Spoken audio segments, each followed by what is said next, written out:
¿Qué estás recibiendo de Dios?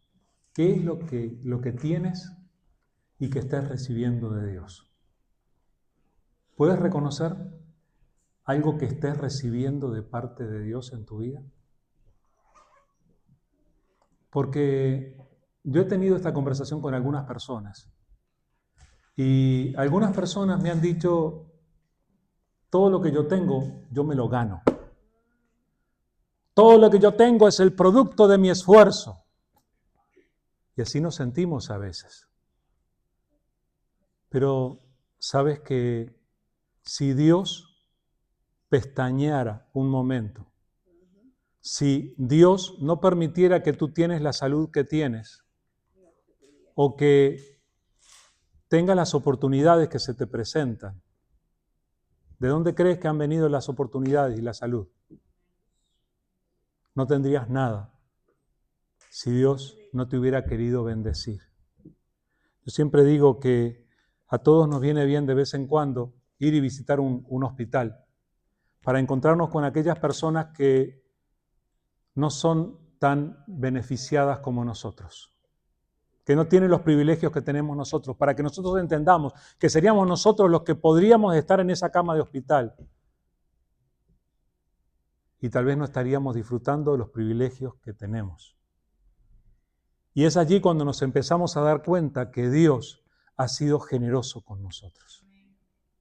Entonces, es bueno acercarnos a Dios y reconocer, Señor, es de ti que he recibido esto.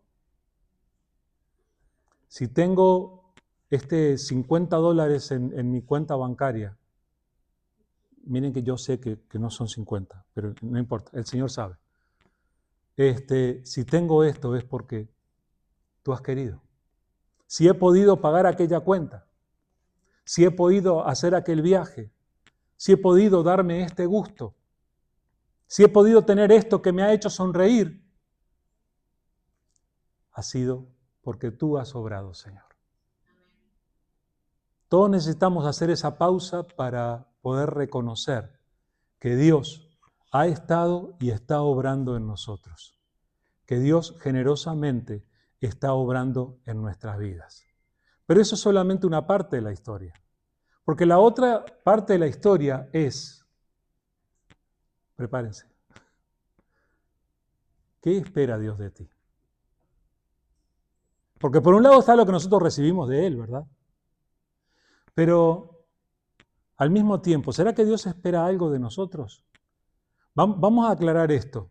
Dios no espera algo de nosotros para que nosotros le paguemos lo que Él nos da.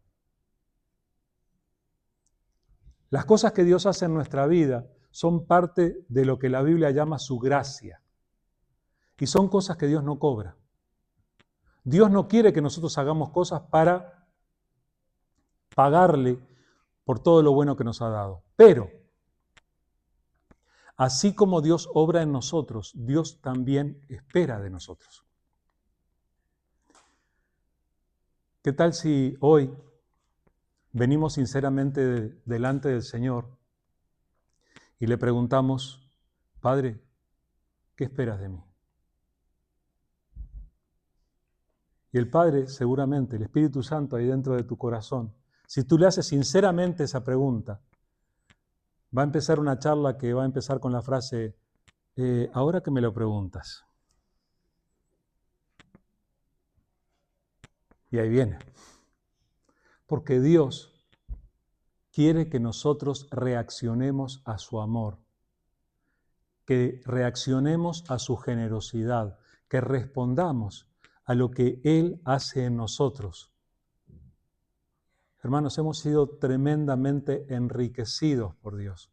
A más de esas cosas que nosotros recibimos cada día y que valoramos, que tienen que ver con la salud, con las cosas que nos hacen sonreír y todo eso. Dios pagó el precio por nosotros, para que nosotros pudiésemos ser perdonados, para que nosotros pudiésemos conectarnos con Él y pudiéramos llamarle Padre. No es algo que nos merecemos. Pero gracias a Dios, Él abrió el camino para que pudiéramos estar en comunión con Él. Entonces, de alguna manera, nosotros necesitamos responder. Y gracias a Dios, esa respuesta no depende de nuestra fuerza. No depende de todo lo que nosotros podamos hacer, sino que depende de lo que Él mismo hace en nuestras vidas. Quiero compartir con ustedes esta mañana el texto que está escrito en la carta a los Filipenses. Filipenses capítulo 2. Estoy leyendo Filipenses capítulo 2 desde el versículo 1 en adelante. Dice así: Por tanto, si hay alguna consolación en Cristo, si algún consuelo de amor, si alguna comunión del Espíritu, si algún afecto entrañable, si alguna misericordia, completad mi gozo, sintiendo lo mismo, teniendo el mismo amor, unánimes, sintiendo una misma cosa.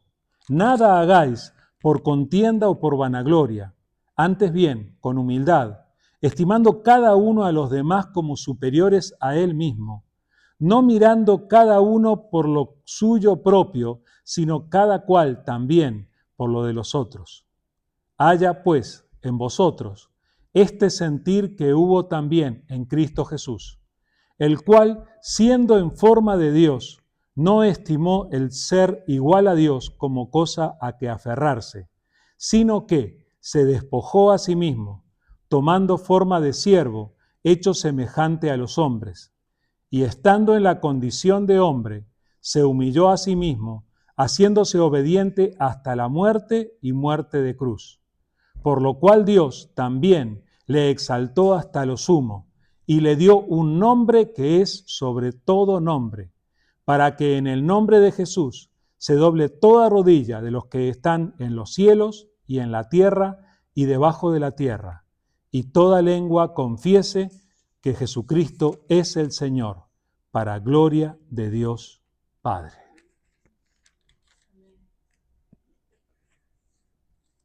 Saben que hicimos muy bien nosotros en empezar nuestro tiempo juntos cantando que Él es el Rey, porque va a llegar el momento en que toda lengua, lo quiera o no, va a tener que confesar que Él es el que tiene toda la autoridad. Y nosotros, antes de que llegue ese momento, voluntariamente, delante de Él, nosotros confesamos la autoridad de Jesucristo.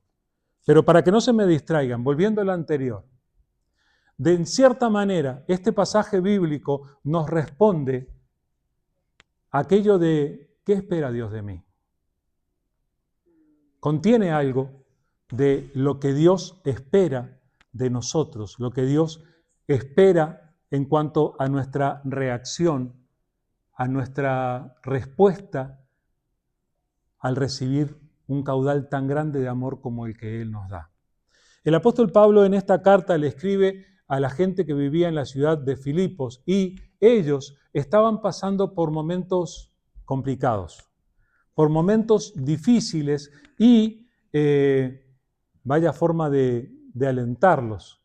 Él les escribe y les alienta, sí, pero al mismo tiempo también ellos recibieron estos misiles que estamos recibiendo nosotros en este momento. Recibieron esta exhortación.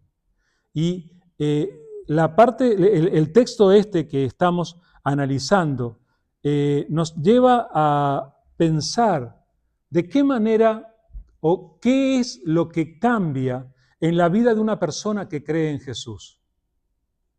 ¿Cambia algo en su vida? Porque, bueno, una cosa es que antes no iba a la iglesia y ahora va a la iglesia, ¿verdad? Antes no leía la Biblia, ahora lee la Biblia. Antes cantaba Bad Bunny y ahora canta alabanzas, ¿verdad? Oigan, son tan generosos que cantan conmigo. Gracias a Dios que podemos cantar juntos, ¿verdad? Esas cosas cambian, ¿verdad? Pero ¿cambia algo más? ¿Qué es lo que cambia en una persona que cree en Jesús? ¿Tú te has dado cuenta que el que cree en Jesús, a esa persona le cambia el carácter? Es bastante fuerte, ¿verdad? ¿Te das cuenta que al que cree en Jesús le cambia la manera de relacionarse con otras personas, le cambia su forma de tomar decisiones, le cambia el comportamiento, le cambia la manera de enfrentar las situaciones. Dice la palabra del Señor que cuando creemos en el Señor Jesucristo, nosotros nacemos de nuevo por obra del Espíritu Santo. Y eso implica un cambio grande. Es como de muerte a vida. Ya no vivimos de acuerdo a nuestra pasada manera de vivir, como nos diría la propia palabra del Señor, sino que adquirimos una nueva forma de vivir, conforme a lo que el Señor hace. Y miren, en este pasaje, al principio del pasaje, nos trae algunas cosas que el Señor hace en nuestras vidas. Miren, por ejemplo, el versículo 1 dice, por tanto, si hay alguna consolación en Cristo. ¿Alguna vez los consoló el Señor? Oigan, en la vida, se sabe, enfrentamos situaciones complicadas, ¿verdad? Casi todos nosotros hemos experimentado la pérdida de algún ser querido. Y nuestra alma se angustia por la pérdida. Nos lamentamos más por nosotros que por el que partió, ¿verdad? Porque nosotros sentimos la ausencia, tenemos que seguir adelante y no está. Y ese no es el único. Así como lamentamos la pérdida de un ser querido, lamentamos la pérdida de la cartera si la perdemos. O lamentamos la enfermedad, o lamentamos un accidente y tantas cosas, ¿verdad? ¿Y qué hace Dios en esos momentos? Creo que todos lo hemos experimentado esto. Dios te ha consolado. Has recibido consuelo de parte de Dios. Has recibido fortaleza y esa fortaleza ha venido de Dios. El versículo 1 insiste con el asunto del consuelo porque dice, si hay alguna consolación en Cristo, si hay algún consuelo de amor. ¿Verdad que es lindo sentirse abrazado por alguien que uno sabe que lo ama cuando estamos en un momento de quebrantamiento?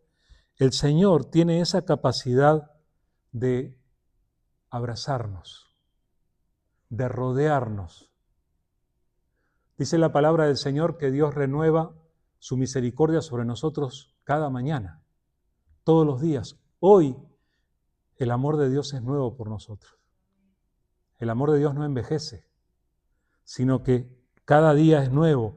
Y qué bueno cuando Dios nos ha alcanzado con ese consuelo de amor. Yo lo he experimentado, hermano. Espero que tú lo hayas experimentado también. Y si no, es posible que lo necesites y búsquelo en Cristo Jesús, porque está. El Señor hace esas cosas tan tremendas en nosotros. Sigue diciendo aquí en el versículo 1, además de la consolación en Cristo, del consuelo de amor, si hay alguna comunión del Espíritu. Si alguna vez experimentaste eso de llamarlo a Jesús y sentir esa paz que no se compara con nada, entonces sabes lo que es la comunión del Espíritu. Si alguna vez has abierto este libro y has venido con la actitud de que Dios te hable y le has pedido, háblame Señor, y has recorrido estas páginas y has encontrado esa palabra que te renovó, que activó todos tus pensamientos y les puso un nuevo sentido, entonces sabes lo que es la comunión del Espíritu. Y si no lo sabes, por favor, llámalo a Jesús. Acércate a Jesús, abre el libro de Dios y busca eso que el Señor tiene para hacer en tu vida. El mismo versículo dice, si hay también algún afecto entrañable. Qué lindo que es cuando experimentamos relaciones que nos fortalecen. Pero ¿sabes que las personas que hay a tu alrededor han sido puestas por Dios? Hoy en día nosotros navegamos las redes sociales, ¿verdad?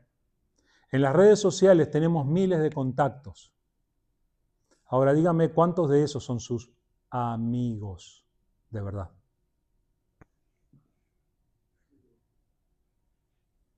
Diría el americano, just a few. ¿Es así o no es así? Pocos son. Podemos tener muchos contactos, podemos tener muchos conocidos, podemos tener muchas personas que están alrededor, pero afectos entrañables, de los que nos cambian la vida, de los que nos sostienen cuando estamos en dificultad, hay poquitos. ¿Y saben quién nos los ha dado? Pablo está tratando de ayudarles a recordar a estos cristianos aquellas cosas que reciben de Dios. Han recibido esto. Si algún afecto entrañable, si alguna misericordia. Y aquí Pablo usó casi la palabra más reiterada en la Biblia para referirse a la forma en la que Dios obra. ¿Saben qué es la misericordia? Nosotros podemos decir es el amor intenso de Dios, pero es un amor que no se puede quedar quieto. No es el amor de ese que hay un sentimiento que llevo aquí dentro y me quedo sentado mirando la tele. Cuando la misericordia de Dios se activa, se mueve a nuestro favor. Y eso es lo que te ha salvado de problemas tantas veces. Y eso es lo que ha provisto para tus necesidades tantas veces. Eso es lo que te ha dado tantas alegrías, que te ha rodeado de paz y te ha fortalecido. Entonces, ¿habremos recibido algo de esto que está en el versículo 1? Consolación en Cristo, consuelo de amor, comunión del Espíritu, afecto entrañable, misericordia. ¿Recibiste algo de esto? Estoy convencido de que ninguno de nosotros podría decir yo no recibí nada de esto. Estoy convencido de que los filipenses que escucharon la lectura de esta carta en el primer siglo no pudieron decir yo no recibí nada. Entonces Pablo les está diciendo, bueno, si ustedes recibieron algo de esto, si recibieron alguna de estas cosas, dice el versículo 2, completad mi gozo, sintiendo lo mismo, teniendo el mismo amor, unánimes, sintiendo una misma cosa. Y aquí se empezó a complicar la situación. Aquí se empezó a complicar, digo, porque empezamos a encontrar lo que Dios espera de nosotros. Y Pablo lo dice también personalmente. Él había fundado esa iglesia, él había compartido el evangelio con esta gente que habían creído y luego, aun cuando él se fue de aquel lugar, siguieron reunidos, siguieron actuando como una familia espiritual. Ahora Pablo les escribe y le dice, bueno, ya que han recibido tanto del Señor, han sido consolados, han conocido su misericordia, tienen afectos que Dios les ha provisto, ya que tienen todo esto, complétenme alegría, háganme feliz, les está diciendo. Está exigiendo un poco el hermano, haciendo pesar su autoridad espiritual sobre ellos. Completen mi gozo. ¿Cómo? ¿Por qué tenía que salir con esto? Les empezó a hablar de la relación entre ellos. ¿Se dan cuenta de eso? Completen mi gozo, ¿cómo? Sintiendo lo mismo, teniendo el mismo amor, unánimes, sintiendo una misma cosa. ¿Se dan cuenta ustedes de que en todas esas frases lo que tienen en común es la unidad? Que haya una sola cosa, que haya un énfasis en común. ¿Hay alguna persona que usted pueda identificar y que usted y esa persona sientan lo mismo? Oiga, espero que me esté respondiendo mi esposo, mi esposa. No quiero mirar a algunos casados que hay aquí. Pero tendría que ser nuestra respuesta, ¿verdad? Por eso estamos juntos. Pero fíjense que más allá del matrimonio, el apóstol Pablo está hablando de los creyentes, está hablándole a la iglesia, está hablándole a personas como nosotros y les dice, oigan, así como ustedes son consolados por Dios, ustedes tienen que sentir la misma cosa. ¿Y cómo? Yo no siento lo mismo que alguno de ustedes. Cuando Yari tiene ganas de comer con gris y algunos de ustedes tienen ganas de comer pozole, y podemos seguir con la lista. Yo quiero comer milanesa. ¿Quiere usted también? ¿Compartimos? Después les explico. Pero tenemos tantas cosas en las cuales somos diferentes. ¿Cómo es que la palabra de Dios tiende a llamarnos la atención a esto y también insiste en cuanto a esto? La palabra de Dios, no sé si se han notado, ¿cuántas veces ustedes han encontrado en la palabra del Señor, amaos los unos a los otros? Oiga, resulta reiterado el asunto. Sin embargo, nosotros decimos así cuando lo escuchamos y luego no movemos ni un dedo por el otro. Hacemos tanto esfuerzo en ignorarnos a veces, en ser indiferentes en cuanto al de al lado. Hermanos, tendríamos que llegar a tener este tipo de relación en la que podamos sentir lo mismo, tener el mismo amor, estar unánimes, sentir una misma cosa. Se está refiriendo a eso. Estos cristianos que estaban atravesando momentos difíciles, que tenían una vida que se volvía dura, necesitaban algo que les hiciera bien. Y Pablo les dice, miren alrededor. Mírense los unos a los otros. Dios ha provisto esta comunión de creyentes para que nosotros encontremos la fortaleza para seguir adelante.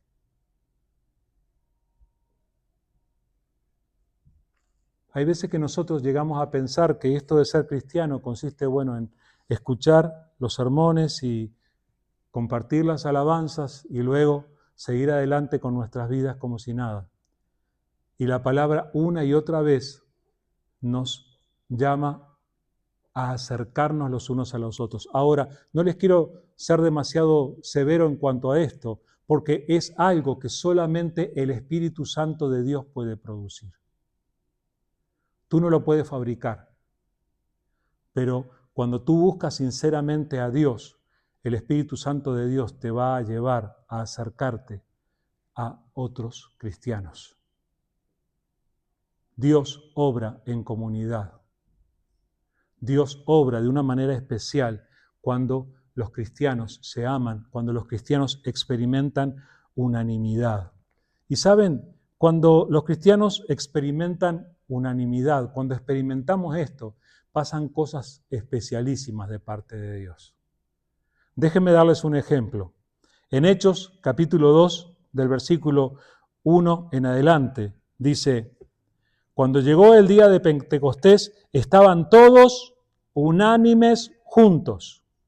Y de repente vino del cielo un estruendo como de un viento recio que soplaba, el cual llenó toda la casa donde estaban sentados, y se les aparecieron lenguas repartidas como de fuego, asentándose sobre cada uno de ellos. Y fueron todos llenos del Espíritu Santo y comenzaron a hablar en otras lenguas según el Espíritu les daba que hablasen. ¿Reconocen este evento que estoy hablando? Este es el evento que reconocemos como el evento del día de Pentecostés. Es el derramamiento del Espíritu Santo de Dios sobre la iglesia en primera ocasión en toda la historia. Pero es interesante que la Biblia destaca cuál era la actitud relacional de los cristianos cuando eso pasó. Lo que se relata es tremendo. Y yo me he imaginado cientos de veces, hermanos, nosotros reunidos acá y que de repente Dios tenga en su gracia que el Espíritu Santo venga sobre nosotros y se sacuda el edificio y venga fuego y ¡wow! ¿Se imaginan? Tremendo. Experimentar algo así. Pero, ¿qué era lo que estaba pasando entre ellos cuando eso pasó? Dice, cuando llegó el día de Pentecostés, estaban todos unánimes, juntos. Yo no sé si a ustedes les pasa lo mismo, pero a mí me recuerda el Salmo 133 que habla de lo bueno y hermoso que es que los hermanos habiten juntos y en armonía. Y al final del Salmo dice, allí envía Jehová bendición y vida eterna. ¿Dónde envía Dios la bendición y la vida eterna? Donde los hermanos experimentan armonía. Ahora, nuestra versión de la armonía a veces quiere decir, yo no me llevo mal con nadie, hoy no discutí con ninguno, no estoy peleado con nadie. Bueno, qué bueno que no estés peleado con nadie, pero la comunión va más allá de no estar peleado. Hay veces que nosotros ni conocemos nada del otro. Hermanos, no quiero que nos pase que un día preguntemos, ay, el hermano tal que no vino hoy, falleció pues,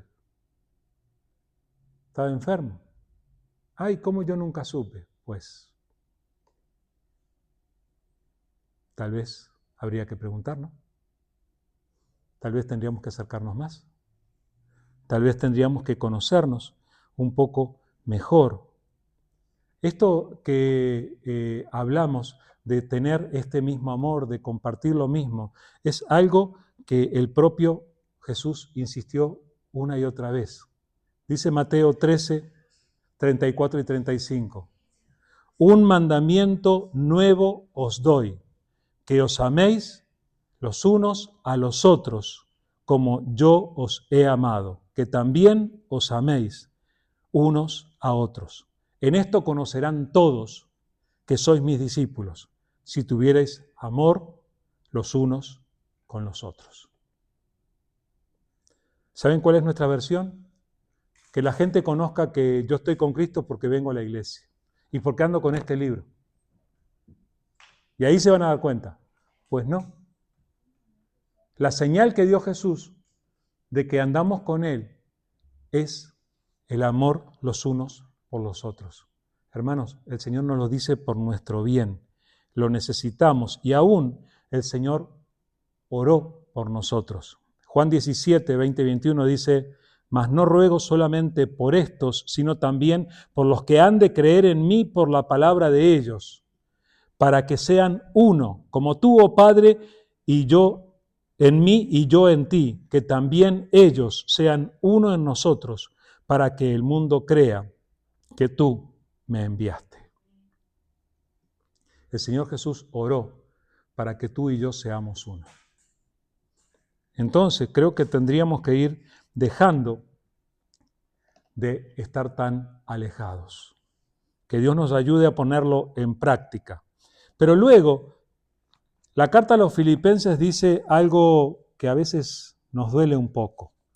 Versículos 3 y 4 dice, nada hagáis por contienda o por vanagloria, antes bien con humildad, estimando cada uno a los demás como superiores a él mismo, no mirando cada uno por lo suyo propio, sino cada cual también por lo de los otros. Y esto rompe toda la lógica de la sociedad en la que vivimos. Vivimos en una sociedad que nos lleva a centrarnos en nosotros mismos y que el otro se las arregle. Y esto lo contradice. Pero fíjense cómo lo va diciendo. Se dirige directamente a la motivación detrás de las cosas que hacemos. ¿Qué es lo que te motiva a hacer las cosas? Esto te dice, no hagas nada por contienda. No, como si nosotros hiciéramos algo por contienda a veces, ¿verdad? Si no competimos, sí, todo el tiempo estamos compitiendo. Queremos mostrarnos mejor, que hablamos mejor, que hacemos mejor, que nos vestimos mejor, que todo mejor. Pobre de nosotros si el vecino de enfrente se compra un carro nuevo. Vamos a sentir la necesidad de tener otro, mejor. Nada hagáis por contienda. Y después aparece esa palabra. Tampoco lo hagáis por vanagloria. ¿Saben lo que es vanagloria? Es esa soberbia que nosotros asumimos para tratar de mostrarnos mejores que otros. Y como lo dice la propia palabra, es vano. Es absolutamente vacío eso. Pero muchas veces eso es lo que llena la motivación por lo que hacemos. No hagas las cosas por mostrarte mejor. Incluso es algo que puede pasar en la iglesia, porque podemos querer orar bien bonito, ofrendar o leer la Biblia para que los otros vean que lo hacemos bien. Que Dios nos libre de semejante disparate. Dice en la Nueva Traducción Viviente estos mismos versículos: no sean egoístas, no traten de impresionar a nadie, sean humildes, es decir, considerando a los demás como mejores que ustedes. No se ocupen solo de sus propios intereses, sino también procuren interesarse en los demás. Yo sé que nos duele un poco esta parte de tratar a los demás como si fueran mejores, porque nosotros decimos, pero nadie es mejor que yo. Es cierto, todos tenemos fallas, todos tenemos errores, todos cometemos errores, pero el Señor quiere que tú asumas una actitud humilde, no por contienda, no por vanagloria, y somos llamados a actuar en humildad. Es por eso que leímos ese pasaje de Mateo 20 hace un ratito. Ese pasaje dice: entonces Jesús, llamándolos, dijo: sabéis que los gobernantes de las naciones se enseñorean de ellas, y los que son grandes ejercen sobre ellas potestad, mas entre vosotros no será así, sino el que quiera hacerse grande entre vosotros será vuestro servidor, y el que quiera ser el primero entre vosotros será vuestro siervo. Como el Hijo del Hombre no vino para ser servido, sino para servir y para dar su vida en rescate por muchos. Hermanos, ¿cómo nos equivocamos a veces? Muchas veces tratamos de mostrarnos dignos y hasta superiores que otros. Si hacemos eso, estamos equivocados. Jesús nos enseñó que nosotros no usamos el mismo patrón para definir a las personas que el que se utiliza en el mundo. En el pueblo de Dios, el más grande es el que sirve. Simplemente, con toda humildad, y en eso seguimos el ejemplo del Señor. Hermanos, hemos sido educados para meternos en nuestros propios asuntos y no mirar alrededor. Pero con eso hay veces que estamos ignorando la necesidad de los otros. ¿Se acuerdan de la historia del buen samaritano? Un hombre fue atacado por ladrones y lo lastimaron y lo dejaron tirado al costado de un camino, y pasaron los grandes espirituales, el sacerdote, el levita, y viéndolo, dice, todavía, no es que no lo vieron y siguieron de largo. Pero pasó un desconocido que incluso hasta era menospreciado por los demás, cuando lo vio, fue movido a misericordia, dice. Nosotros tenemos que aprender a mirar a las necesidades de otros, no mirando solamente lo de uno, sino mirando también por lo de los demás. ¿Has mirado últimamente los de los demás? No digo para chismear, porque esa es la otra cuestión, sino para cubrir al otro. Necesitamos eso. ¿Y saben por qué? Por esto que dice acá. Versículos 5 al 11. Haya pues en vosotros este sentir que hubo también en Cristo Jesús, el cual, siendo en forma de Dios, no estimó el ser igual a Dios como cosa a que aferrarse, sino que se despojó a sí mismo, tomando forma de siervo hecho semejante a los hombres, y estando en la condición de hombre, se humilló a sí mismo, haciéndose obediente hasta la muerte y muerte de cruz. Por lo cual Dios también le exaltó hasta lo sumo, y le dio un nombre que es sobre todo nombre, para que en el nombre de Jesús se doble toda rodilla de los que están en los cielos y en la tierra y debajo de la tierra, y toda lengua confiese que Jesucristo es el Señor, para gloria de Dios Padre. Haya en ustedes el mismo sentir. Está hablando de nuestra actitud, hermanos. Está hablando de a quién tenemos que imitar. Y déjenme decirle, todos nosotros imitamos gente.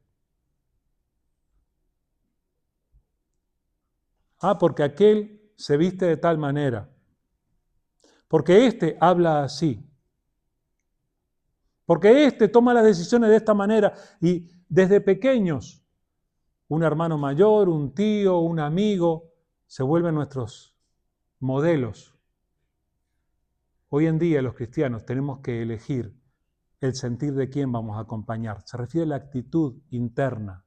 Haya pues en vosotros este sentir que hubo en Cristo Jesús. Y empieza a relatar lo que hizo Jesús. Y lo primero que nos relata es su humillación, pero viniendo de donde Él venía, de la exaltación. Y nos habla de cómo Él se humilló, la humillación de Jesús. Lo primero que nos dice es que Jesús siempre ocupó el lugar de máximo privilegio y autoridad en el ámbito espiritual.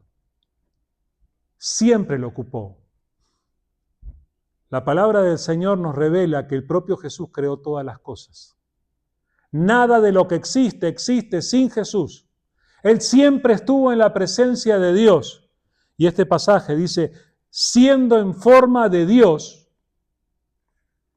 Él no se quedó con eso. Jesús se humilló. Siempre tuvo el lugar de máxima autoridad en el ámbito espiritual. ¿Pero qué hizo? Jesús no se aferró a su posición. Jesús no se aferró a esa posición que Él tenía. Él tenía toda la gloria. Él recibía la adoración. Su lugar era el lugar donde todos los ángeles le adoraban constantemente y donde siempre merecía la adoración. Pero Él se despojó. El día en el que Él vino a nacer en aquel establo de Belén, era el Rey de Reyes y Señor de Señores. Seguía siéndolo. Pero había venido como un tierno bebé, como tú y yo vinimos. Vino a aguantar las cosas que se aguantan en esta vida. Y dice la palabra que Jesús se despojó a sí mismo. Es como que se quitó todo aquel brillo, se quitó toda aquella gloria. Luego la gente trataba con él y lo que veía era un hombre como cualquiera. Seguía siendo el rey, pero no se le veía la gloria. Y dice la palabra que Jesús tomó forma de siervo, hecho semejante a los hombres. Tomó forma de siervo, de servidor, de esclavo. Dice Mateo 20:28, como el Hijo del Hombre no vino para ser servido, sino para servir y para dar su vida en rescate por muchos. Oigan, ¿qué es lo que merece Jesús? Jesús merece ser servido constantemente. Merece nuestro servicio. Sin embargo, Él vino para servir. A ver si ustedes se acuerdan de esto.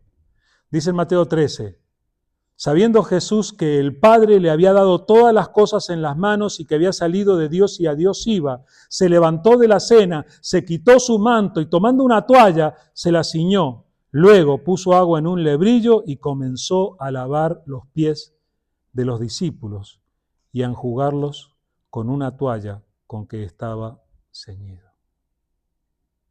Oiga, hermanos, ¿sabe que ando con un pequeño problemita en los pies? ¿Alguno me podría ayudar?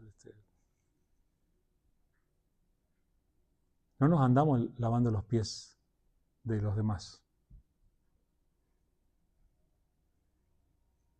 Sin embargo, Jesús se presentó como esclavo, como siervo.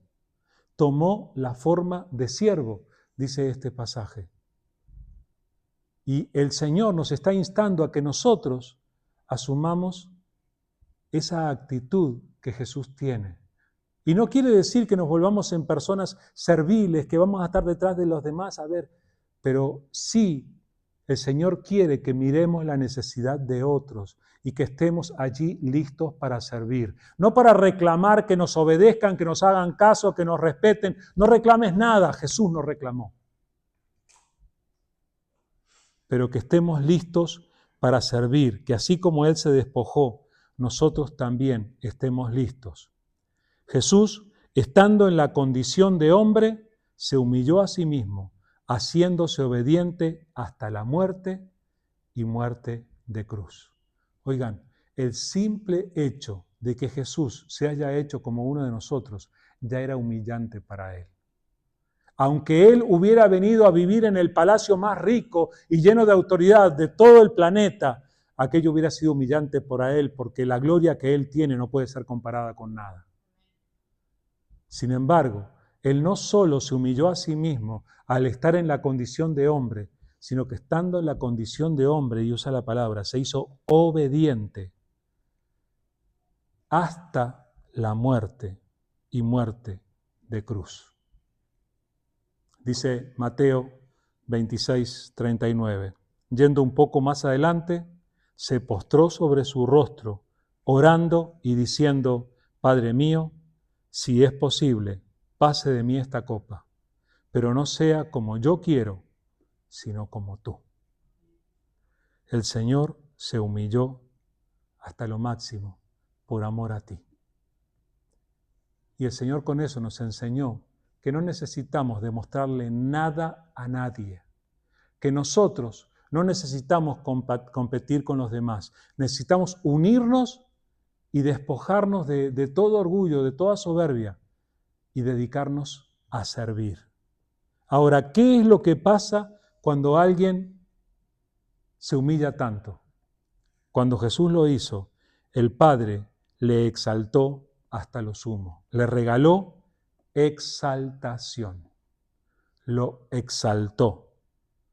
Dice Mateo 26, y levantándose el sumo sacerdote le dijo: ¿no respondes nada? Esto es durante el juicio.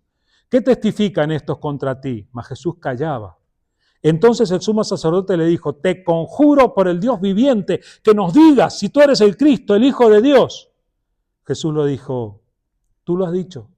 Además os digo que desde ahora veréis al Hijo del Hombre sentado a la diestra del poder de Dios y viniendo en las nubes del cielo. Aquel sacerdote que le preguntó lo va a ver venir. Y tú y yo lo vamos a ver venir. El que fue humillado, el que se humilló a sí mismo, fue exaltado. Efesios 1, 19, el 23 dice: ¿y cuál es la supereminente grandeza de su poder para con nosotros los que creemos, según la operación del poder de su fuerza, la cual operó en Cristo, resucitándole de los muertos y sentándole a su diestra en los lugares celestiales, sobre todo principado y autoridad y poder y señorío, y sobre todo nombre que se nombra, no solo en este siglo, sino también en el venidero, y sometió todas las cosas bajo sus pies, y lo dio por cabeza sobre todas las cosas a la iglesia, la cual es su cuerpo, la plenitud de aquel que todo lo llena en todo. Aquel que fue humillado, que se humilló a sí mismo hasta lo máximo, como modelo para nosotros, fue exaltado hasta lo sumo. Por eso es que nosotros necesitamos aprender a seguir su ejemplo al despojarnos a nosotros mismos a veces. A no tratar de demostrarle nada a nadie, ni a competir con nadie, sino a servir con humildad. La palabra del Señor dice en Lucas 14, porque cualquiera que se enaltece será humillado, y el que se humilla será enaltecido. Yo creo que el Señor quiere invitarnos a que nosotros seamos como Él, a que nosotros le imitemos, a que nosotros aprendamos de Él. ¿Qué espera Jesús de ti? Espera que ames a tus hermanos. Espera que te acerques a ellos. Espera que conozcas sus necesidades y que los ayudes. Espera que no te muestres como superiores o compitiendo con nadie. No hace falta. Adquiramos la misma actitud que nuestro Señor y Salvador ha tenido cuando vino a salvarnos, para parecernos a Él. Seamos humildes, porque Dios resiste a los soberbios, pero exalta a los humildes. Te damos gracias, Señor. Gracias porque estuviste dispuesto a pagar el precio tan alto por nosotros, Señor. Gracias porque tú nos has demostrado tu amor, mostrándonos que para ti somos importantes. Gracias, Jesús, por haber dejado tu trono de gloria para venir a caminar sobre este planeta como nosotros. Y estuviste dispuesto a mostrarte obediente hasta la muerte de cruz, con tal de salvarnos. Gracias, Señor. Y gracias por invitarnos hoy a tener tu propia actitud, tu propio sentir. Señor, ayúdanos a amarnos unos a otros. Ayúdanos a acercarnos lo suficiente como para conocer nuestras necesidades y ayudarnos. Ayúdanos, Señor, a ser apoyo y soporte los unos de los otros. Y ayúdanos, Señor, a tener esa actitud de humildad, de ser capaces de servir como tú nos has enseñado. Gracias te damos, Señor. Gracias por amarnos. Gracias por cuidarnos. Pero, Señor, ayúdanos a responder al amor con el que nos has amado de la manera en que tú quieres que lo hagamos. Por favor, que tu Espíritu Santo vuelva a obrar en nosotros. Ayúdanos, Señor, a vivir a tu manera y no a la nuestra. Bendice, por favor, a cada hermano y hermana. Bendice otra vez nuestros hogares. Bendice lo que hacemos. Bendice cada una de nuestras relaciones y ayúdanos a ser un testimonio para cada persona con la que tratamos. Señor, que podamos reconocer que cada persona que se nos acerca es porque tú las pones en nuestro camino y ayúdanos a ser responsables al darles testimonio de ti.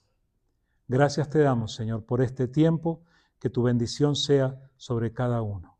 En el nombre de Jesús. Amén, Señor. Muy bien, solo como recordatorio. Terminamos por el domingo, pero el miércoles nos volvemos a reunir y estamos teniendo una linda experiencia conociendo principios que estamos estudiando y tenemos también que poner en práctica. Así que los invitamos miércoles a las 6 de la tarde para un tiempo de estudio y reflexión bíblica. El viernes a las 6 nos reunimos para orar, están todos invitados. Sería bueno contar con ustedes simplemente para acercarnos, conocernos, compartir y orar juntos. Y no hay reunión de señoras el sábado, ¿verdad? Muy bien. El domingo nos reunimos otra vez a las 9 para el estudio bíblico y a las 10:15 para el servicio como hoy. Gracias y que el Señor les bendiga, que tengan una buena semana.